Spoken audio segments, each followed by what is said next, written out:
Buenas tardes, mis apreciados. En esta tarde vamos a ver la segunda parte del ayuno intermitente. Inicialmente vamos a hacer un repaso para hacer recorderis de algunos principios que dejamos ahí claros y luego abordaremos en esta segunda parte cómo el ayuno intermitente, cuando va de la mano del ritmo circadiano, es mucho más efectivo. Vamos a implorar la bendición de Dios para que podamos aprender en esta tarde lo que Dios nos va a enseñar. Padre, gracias por amarnos, gracias Señor por cuidarnos y gracias porque todo lo que hiciste, lo hiciste pensando en nosotros, en nuestro bienestar y en nuestra longevidad. Acompáñanos en el nombre de Jesús. Amén. Decíamos en el portal anterior que el ayuno intermitente es una estrategia que se viene trabajando a nivel mundial, donde se alternan periodos de alimentación con periodos de ayuno. Veíamos también esto, cómo favorece la autofagia, un tema que más adelante vamos a abordar de manera de cómo lo podemos optimizar a través de la alimentación funcional.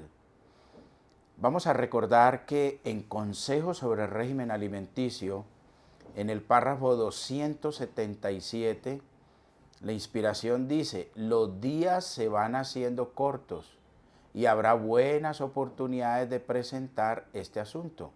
A medida que los días se van acortando, sírvase la comida un poco más tarde y no se sentirá la necesidad de una tercera comida. La mayoría de nosotros somos conscientes de lo que dice Mateo 24 en el sermón profético de Jesús, donde él escribió de que si los días no fuesen acortados, nadie sería salvo. El Señor en su misericordia ha permitido que los días cada día sean más cortos. Y es la oportunidad de que podamos tener en su plan solamente dos alimentos, dos comidas. En el párrafo 272 de Consejos sobre el régimen alimenticio dice lo siguiente: en muchos casos es mejor comer 2 veces al día que 3. La cena a una hora temprana interrumpe la digestión de la comida anterior. A una hora tardía no tiene tiempo para ser digerida antes de la hora de acostarse. En esa forma, el estómago no tiene el descanso debido. Se perturba el sueño, el cerebro y los nervios se cansan. Se pierde el apetito por el desayuno y todo el organismo no recibe nuevo vigor, ni está preparado para desempeñar los deberes del día. Ahí debemos de ser temperantes, tener un equilibrio. El ideal es que la primera comida, el desayuno, que sea lo más eficiente, integral, lo más equilibrado, armónico posible, esté entre las 7 y 8 de la mañana. Y el almuerzo, que pudiese estar entre las 3 y las 4 de la tarde, para así más o menos tener un ayuno intermitente de unas 16 horas. Recuerden que la inspiración es muy clara cuando dice que si esa cena es a una hora tardía, ese almuerzo, si es a una hora tardía, no tiene tiempo para ser digerido. Va a perturbar el patrón del sueño. Va a alterar toda la ruta metabólica de esos alimentos que están en ese reservorio llamado estómago. No va a haber un descanso apropiado para esos órganos de la digestión. Como resultado se va a perturbar el patrón del sueño. El cerebro y los nervios se van a cansar y se va a perder el apetito por el desayuno. A partir de ahí ya no vamos a tener un desayuno bien abundante, equilibrado, armónico, porque estamos sin apetito cuando ese almuerzo lo consumimos tarde o en las horas de la noche. En el libro de Génesis vamos a tratar de mirar lo que dice el libro de Génesis para empezar a interrelacionar el ritmo circadiano con los horarios de este ayuno intermitente. Y vamos a mirar cómo el Señor ya nos había dejado unos tips muy importantes en el libro de Génesis. Hace mucho tiempo que se conocen los efectos de los ciclos temporales en los seres vivos, que pueden estar asociados desde breves eventos celulares hasta los cambios provocados por las estaciones del año. El más famoso de ellos es el ciclo circadiano, del cual vamos a tratar de interrelacionarlo con el ayuno intermitente. Este ciclo circadiano está condicionado por la transición entre la luz y la oscuridad en un periodo de 24 horas y que es percibido por nuestros ojos. Miremos lo que dice el libro de Génesis en el capítulo 1, en el versículo del 1 al 4. En el principio creó Dios los cielos y la tierra estaba desordenada y vacía, y las tinieblas estaban sobre la faz del abismo, y el Espíritu de Dios se movía sobre la faz de las aguas.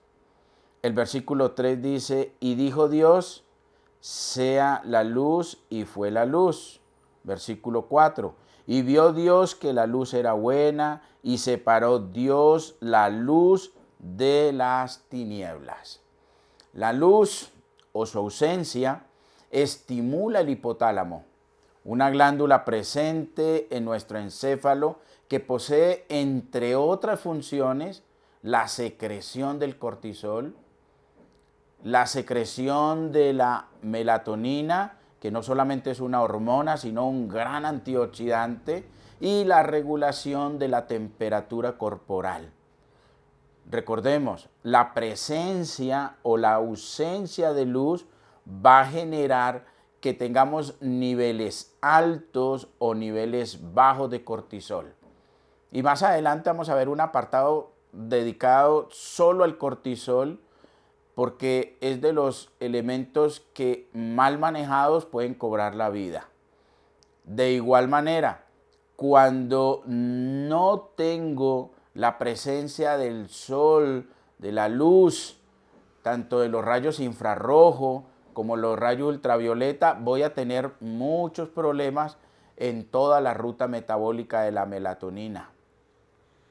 La melatonina tiene una característica muy interesante, entre tantas que se viene estudiando. Esta es responsable de indicarle a nuestro cuerpo que llegó la noche. Su concentración aumenta según el día va oscureciendo y disminuye durante la parte del día con más luz solar. Es decir, en la medida en que los rayos solares se van ocultando, ella va tomando protagonismo. Y en la medida en que los rayos del sol se van saliendo temprano en la mañana, pues ella va ocultándose.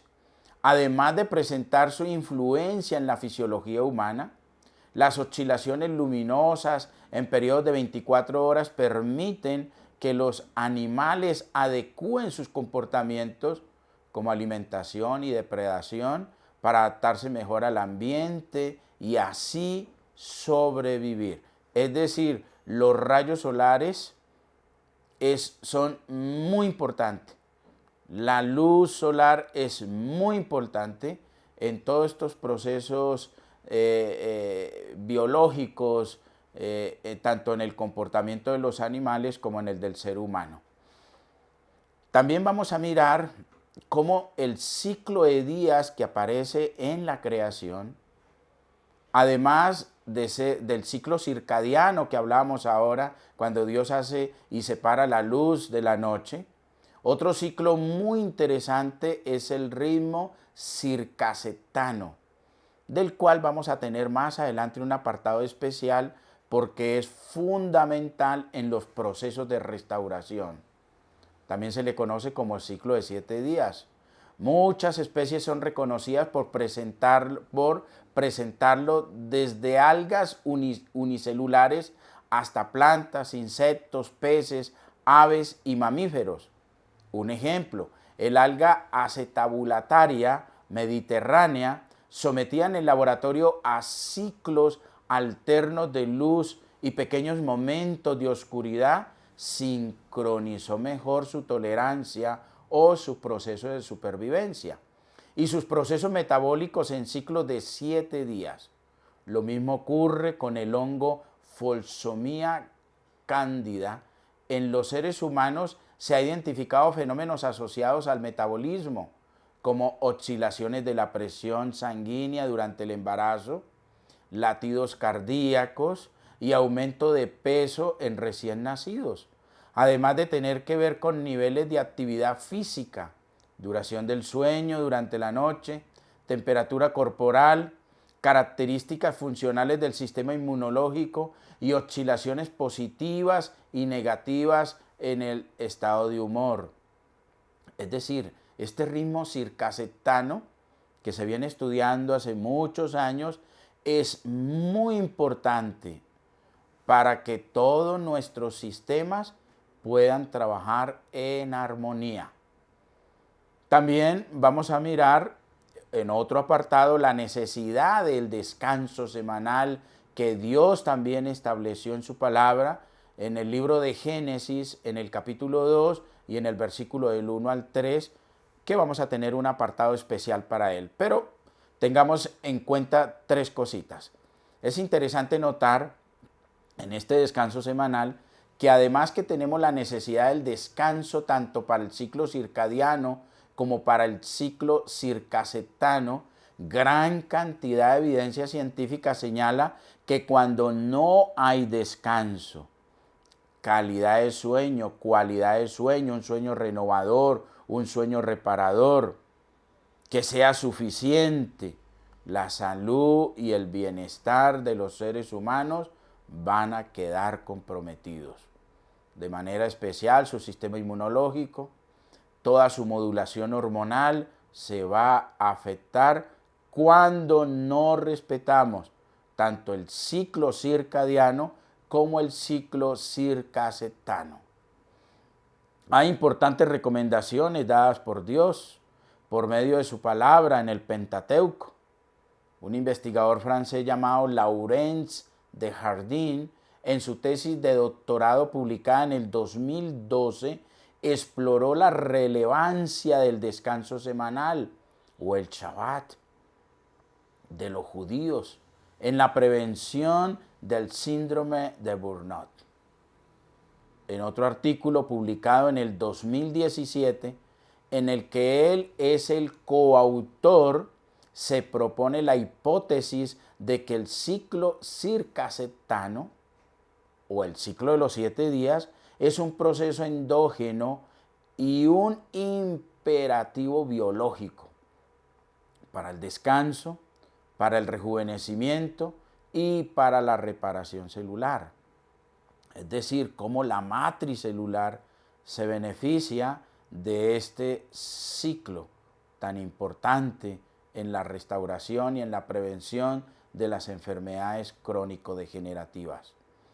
Y no solo en los seres humanos, sino también en otras formas de vida se ha notado la importancia de este ciclo de 7 días. Además, en el mismo artículo, los autores afirman que las semanas con duración de 6 días, es decir, más el día de descanso, comparada con otras semanas ya propuestas de 3, de 4, de 5, de 8, de 9 o 10 días, parecen ser las más adecuadas para los seres humanos.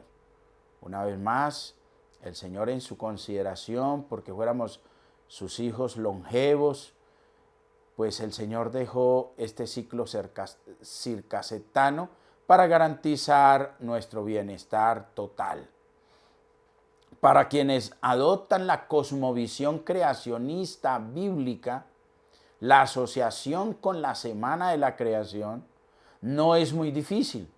Es interesante observar a Dios de forma organizada en la semana de la creación. Lo primero que hizo fue definir el ciclo de 24 horas, haciendo visible la luz y separando su presencia y ausencia en porciones iguales del día. Fue dado el estar en el movimiento de rotación de la Tierra, creado así el primer ciclo, el diario. Y dice Génesis capítulo 1, versículo 5.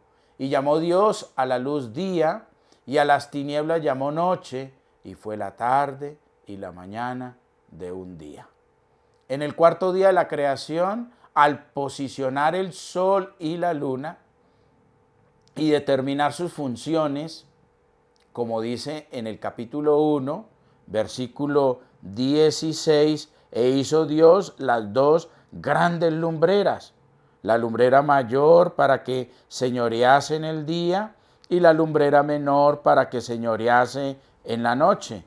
Hizo también las estrellas. Él también determina otros ciclos como los dos de las estaciones del año y el ciclo anual. Revisemos una vez más el capítulo 1, versículo 14 del libro de Génesis. Y dijo Dios: haya lumbreras en la expansión de los cielos para separar el día de la noche y sirvan de señales para las estaciones, para días y para años. En el séptimo día, finalmente tenemos el ciclo semanal en el que Dios descansó, bendijo y santificó el día sábado, ya que su obra había terminado. Ustedes lo pueden leer nuevamente en el libro de Génesis, capítulo 2, del 1 al 3. Vamos entonces, a partir de este momento, como decías al comienzo, vamos a ver cómo el ayuno intermitente está ligado directamente, fundamentado con el ciclo circadiano. Para ello vamos a tomar algunas investigaciones con 3 premios Nobel de fisiología que le dieron en el 2017 al doctor Jeffries, al doctor Rasbat y al doctor Michael W. Jones, que lograron escudriñar cómo estos relojes biológicos tenían una influencia directa con el ayuno intermitente. Entonces, desde la antigüedad se conoce el hecho de que la vida en la Tierra sufre variaciones vinculadas a la rotación del planeta. Se ha comprobado que todos los seres vivos, incluidos por supuesto los seres humanos, poseen un reloj biológico interior que contribuye a que logren anticiparse y adaptarse al ritmo regular de los días, como ha señalado la Asamblea del Instituto Karolinska de Estocolmo cuando les dio el premio Nobel a estos 3 investigadores. Ellos lograron escudriñar nuestros relojes biológicos y aclarar su mecanismo de funcionamiento. Sus descubrimientos explican el modo en que los seres humanos adaptan su ritmo biológico de modo que esté sincronizado con la alimentación. Es decir, por eso la importancia de que el ayuno intermitente se haga durante ese primer ciclo de 12 horas. Es decir, ese desayuno entre las 7 y las 8 de la mañana y el almuerzo entre las 3 y las 4 de la tarde. Durante esos espacios de tiempo, solamente hidratarnos muy bien con agua pura. Ellos lograron sincronizar y poder revisar cómo el ayuno intermitente funcionaba de una manera más eficaz cuando se respetaba el ciclo de la noche. El ayuno intermitente conecta directamente con nuestro reloj biológico y con el ritmo circadiano.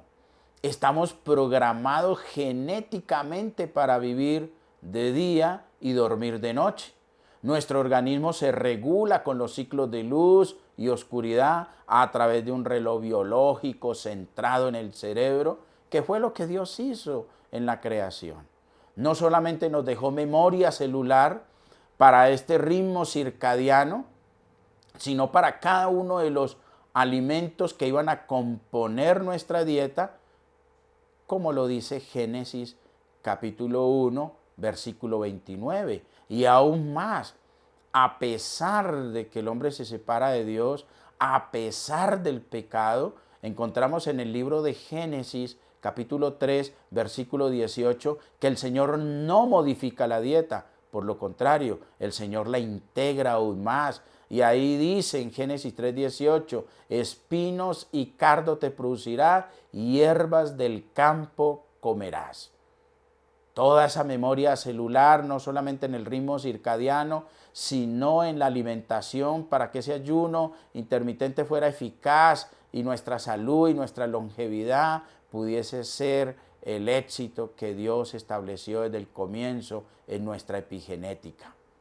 Esos ritmos circadianos, cuando los respetamos, para que tengamos algunas ideas, a las 9 de la noche más o menos, el cuerpo empieza a segregar grandes cantidades de melatonina para que el patrón del sueño se active y podamos tener un sueño reparador, renovador, un sueño que nos garantice tener buenos días. Cuando nos acostamos después de las 10, 11, 12, esta secreción de melatonina cada vez va a estar menguada y no va a hacer eficazmente su trabajo, ni siquiera en el patrón del sueño, y va a tener muchos problemas en su desarrollo fisiológico a nivel de las mitocondrias como un antioxidante protector para que esos radicales libres llamados peróxidos y superóxidos no salgan a hacer daño a nivel del ADN. También encontramos que la temperatura corporal, su máximo nivel, empieza a alcanzarse a las 6 de la tarde para luego empezar a decaer. A las 3 de la mañana empezamos a tener unos procesos más eficaces de coordinación en todas las áreas de esos procesos de depuración, donde todas esas homotoxinas deben eliminarse en cada uno de los órganos creados para eso. En las horas de las 10 de la mañana, nuestra atención está en alerta al máximo. A las 6 de la mañana nuestra presión arterial está lo más eficaz posible para garantizar de que ese corazón, esa bomba, pueda darnos el suministro de sangre, por ende de oxígeno y nutrientes para que trabajemos bien. Si respetamos esos ritmos circadianos, pues los resultados van a ser grandiosos. Desde hace años hemos adaptado los horarios de nuestras comidas y nuestros horarios de trabajo a las convenciones sociales, desoyendo así las necesidades de nuestro cuerpo y no practicando los principios que hay en el Pentateuco. Y esto inevitablemente ha pasado factura a la salud de muchas personas. Hablábamos hace pocos días de cómo el trabajo por turnos, en el que los horarios son rotativos y van cambiando, pueden descoordinar el cerebro y el sistema digestivo.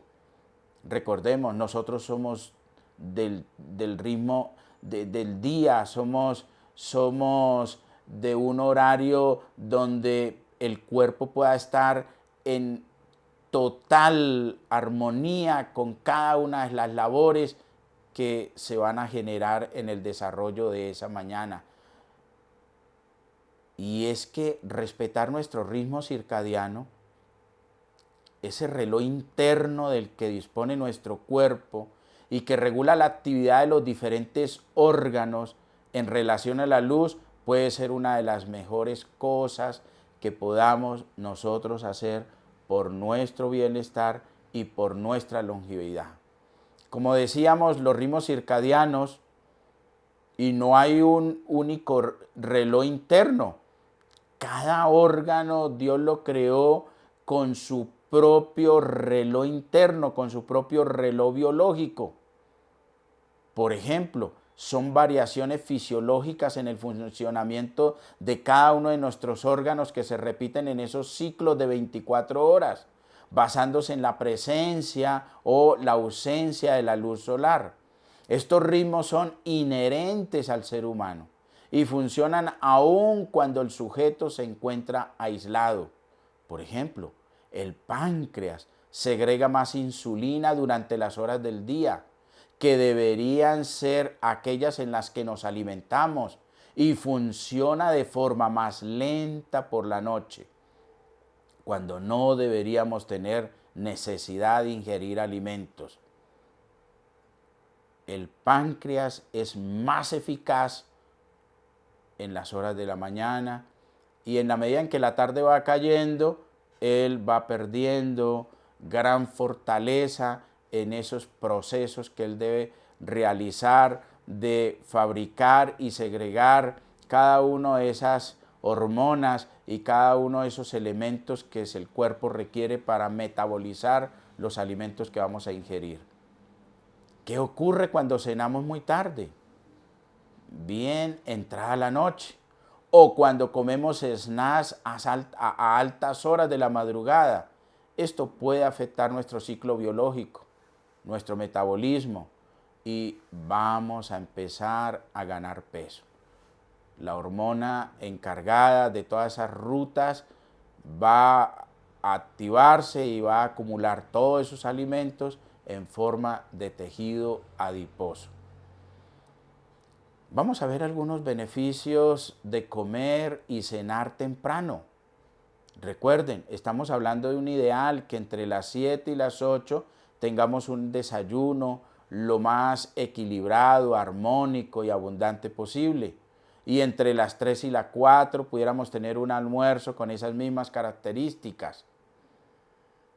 En junio de este año se publicaron algunos resultados de un estudio llevado a cabo sobre un grupo de hombres que estaban presentando prediabetes, a los que se aplicó primero una alimentación de 12 horas, es decir, con periodos de descanso de 12 horas, con una dieta de mantenimiento para después cambiar a esa misma alimentación, pero de 6 horas durante 5 semanas completas.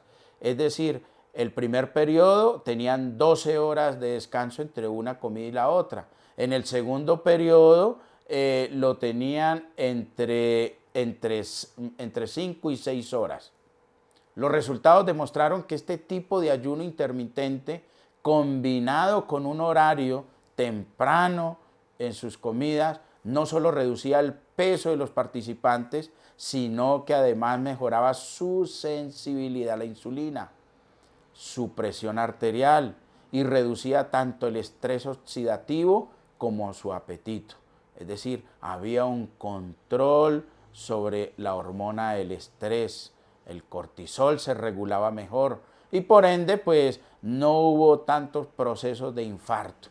Recordemos que uno de los elementos más importantes en todas estas enfermedades cardíacas es cuando no controlamos los niveles de cortisol, porque el cortisol cuando se eleva va a inflamar el endotelio 1 y al inflamar el endotelio 1 fácilmente nos vamos a infartar o a desarrollar un evento cerebrovascular.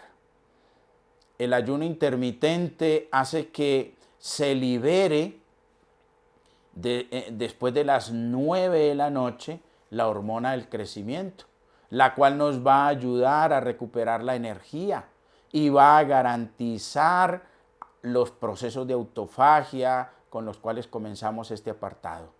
Es muy importante que recordemos, cuando tenemos el ayuno intermitente ligado al ritmo circadiano, es decir, que nuestra alimentación debe ser durante el día y no en la noche, vamos a recibir grandes beneficios. Más adelante que veamos la autofagia, vamos a hablar un poco más de estos procesos. Muchas gracias, espero que este material nos ayude a crecer y vamos a darle gracias a Dios. Ayúdanos, Padre, a desarrollar el dominio propio y la fuerza de la voluntad para poder practicar el ayuno intermitente. Ayúdanos, Señor, a ser conscientes, responsables de que a las 9 de la noche ya deberíamos de estar descansando, durmiendo, dándole la oportunidad al cuerpo de recuperación. Danos tu bendición, Señor, y permite que este apartado nos ayude a crecer contigo. En el nombre de Jesús, amén.